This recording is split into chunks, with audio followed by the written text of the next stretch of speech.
Good morning. It's good to see you all this morning. You know, I can't see from behind the pulpit, and so it's lovely to stand up here, and there you all are. Yay. So I am not surprised that it has taken to the third week in the season of Advent to contemplate the idea of joy. Joy it's actually not as easy as our kids just talked about, and it's way more than simply being happy. Joy is like deep in your bones and in your gut, where you can feel it in your feet. Joy is big and heavy, and it announces itself in like, la la. I cannot sing, so I'm not going to talk about Mary's singing abilities, by the way, with this Magnificat. But I was thinking about this idea of joy, because isn't it why we come to church, on Sunday mornings? It's sort of to think about those ways of being in life and ways of showing up as individuals or as a whole community, and to learn this thing called joy. And I only know what I know, right? So I'm going to try my best in this space, and I am sure that over the next few days and weeks, and we can continue to talk about this idea of joy.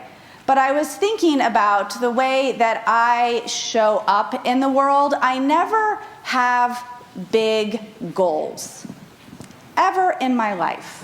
That is just not how my brain has worked.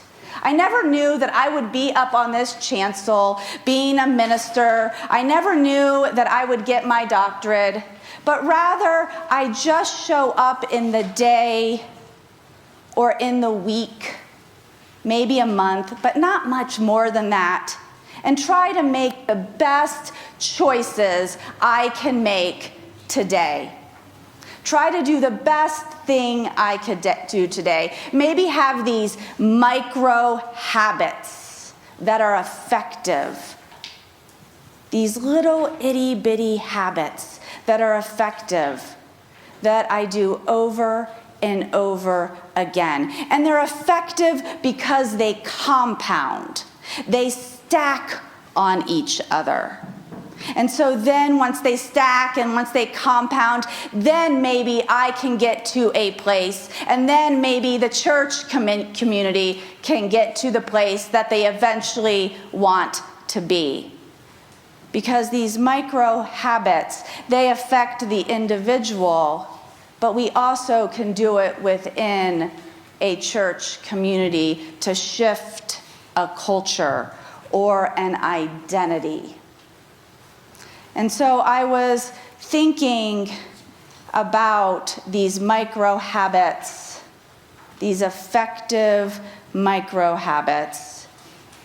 And then I thought about this doctorate I got, and one of the main things that I researched was the idea of ritualizing relationships. So we all know what ritualizing means. And we all know what relationships mean, right? But together we're like, what the heck does that even mean? Like, what did you actually research?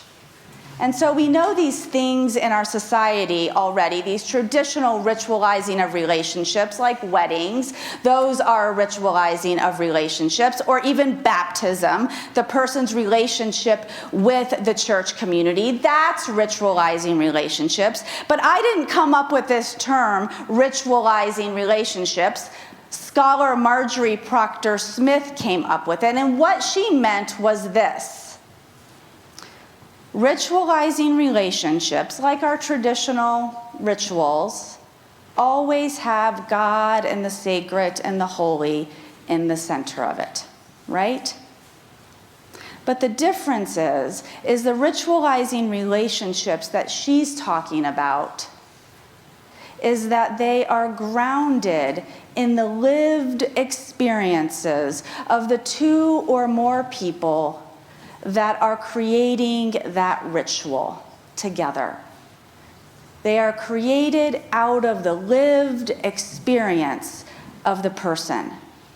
The second thing is that they are not critiqued by scholars or experts. They are not critiqued at all. They are honored for the ritual where God is in the center for what they are.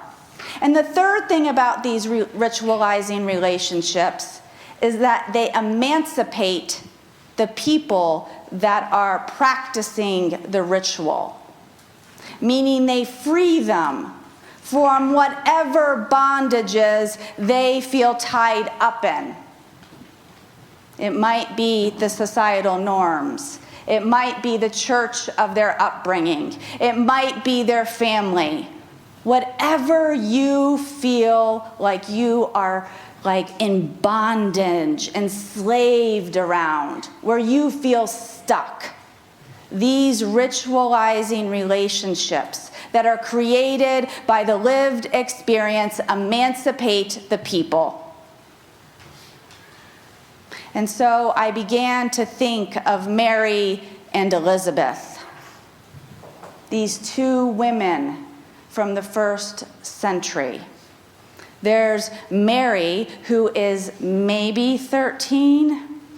She's a girl, maybe a woman, maybe, and she's pregnant, and she's unmarried. She does have a partner, so that's good, but she seemingly has no idea how she got pregnant. And that's scary. And that's hard, and it's difficult, and there's anxiety. So we read the scripture text and we see this wonderful joy and but at the end of the day, Mary was human, and that was really hard to be pregnant when you're 13. And then there's Elizabeth, who had been trying to have a baby for a really long time. And in the first century, not being able to bear children meant that she didn't really have an identity. And so she was an old woman, and I use air quotes because she was probably like 32 or something. And she finally gets pregnant. But the grief and anguish and sadness of not being able to bear a child was hard. How did they get to that point where they could experience joy? How did they come to that moment? And I don't know anything about Mary and Elizabeth's upbringing or their family, but Mary decides to seek out Elizabeth. And so she journeys to her home. She seeks a family member, a loved one, a comrade, and she knocks on the door, and the door opens, and Elizabeth is pregnant, and so is Mary, and la-la! She sings the Magnificat, and there is this moment of deep and abiding joy. And in that moment, in that ritualizing of relationship, see, they created that moment. God was at the center, and they were emancipated from the Roman Empire and all of the societal norms at that time that held them hostage. They felt that joy in that moment. What was it?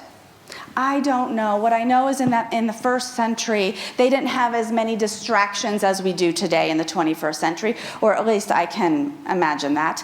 And so I think, well, maybe we need some more tools right now, right? Maybe we need some things to help us get to that moment of joy more often. And how do we practice that? And how do we do that in our lives? Because I know that there are really hard things about your lives. I know that there are illnesses. I know that your children are struggling. I know that there is job loss. I know that you don't like your job. I know that you feel lonely. So how do we get to that place of joy? So did you know that the bamboo, just work with me for a minute, the bamboo plant, that it has a deep, huge root system underneath the ground that is 90 feet, and it takes 5 years to create that root system before a bamboo even sprouts out the top. It works and works and works. And then boom, it's over the threshold and there's a bamboo shoot. So we think that there's these overnight successes, like a best-selling author or an actress, but I am guessing that they had compounded, stacking, effective habits that went on top of each other and on top of each other, or grew deeply into the ground and we didn't even know it. And then all of a sudden they have this moment of joy. And then another example is I started knitting again this month. I learned how to knit years ago. And so I found this really tiny, simple pattern of a Christmas tree. Tiny little Christmas tree. But you know, knitting patterns are like this foreign language to me, right? And so you really can't look at the end result, because then you freak out. You're like, yeah, there's no way that's going to work. But you start off, I know you knitters out there feel me, right? You start at the beginning and you start doing one stitch, and then one stitch, and then another, and then another. And then all of a sudden I have 12 Christmas trees. I do, and I'm hanging them from my chandelier, because what else do you do with them, right? They're so cute, though. I'll post them on Facebook so you can see. The other, I want you to imagine that you're in a cold room. It's about 25 degrees. And you can see your breath in front of you. And there's an ice cube. And it's not melting. So you turn up the degrees to 25 or 26, 27. Still not melting. You turn up the degrees to like 28, 29, 30. Not melting. 31, no melt, you just sit there. You turn it up to 32 degrees. Boom, in 1 degree, the ice cube begins to melt. It takes 1 degree. So you practice these micro, effective habits over and over and over again. And you might not see where it's leading. But then boom, it gets over the threshold and la la, you're singing the Magnificat. You're having that moment of joy. Mary and Elizabeth were not overnight successes. They weren't all of the sudden going to be the mother of the Son of God, and they weren't going to be the mother of John the Baptist. That did not happen overnight. I don't know how it happened, but there is a reason. They were faithful, persistent women who had the tenacity to have these micro-effective habits that stacked and stacked and stacked until they had that moment of joy. Now we know in our world today, there are many mothers of the movement like Mary and Elizabeth. There are some modern day mothers of the movement.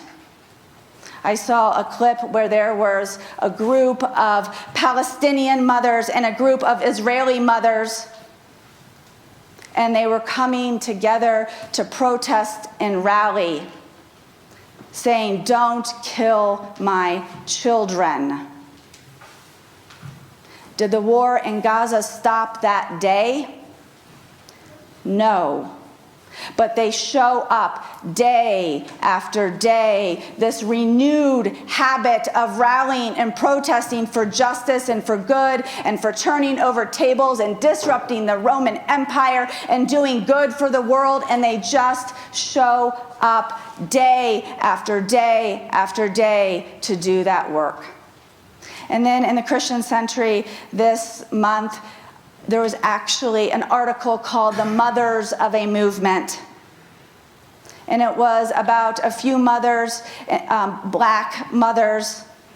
And we know the intersection between the African American communities and environmental justice. Often these black communities are on toxic lands. And so these mothers showed up day after day, years after years, to tell their story, to get it shifted. They went to their churches and told their story. They bear children, they told their children fought for it. And finally, after years, it got national attention. Their story was heard, but they did not stop. And I can imagine that Mary and Elizabeth, that moment of joy, that practice of singing that song in the moment after a long and hard journey did not end. Their life practices, those micro-effective habits that would stack, because my God, they raised amazing human beings that had voices, were creative, changed the world. That song that Mary sung, that hymn, had been sung by her mom and her mom and her mom. It was a practice of her faith. Only then she wove in her own story into that hymn and made it anew. So my hope for you is that maybe you start stacking those effective habits, tiny micro habits. You get up in the morning, you go to the bathroom, you go get your coffee, and you say a kind word to your partner. You do that every day. And then maybe you add something after your kind word to your partner. Maybe you do some stretches. Then maybe you take your dogs on a walk. And you keep on stacking those, and you'll get to the place that you never knew you would be, but it's amazing, like Mary and Elizabeth. Amen.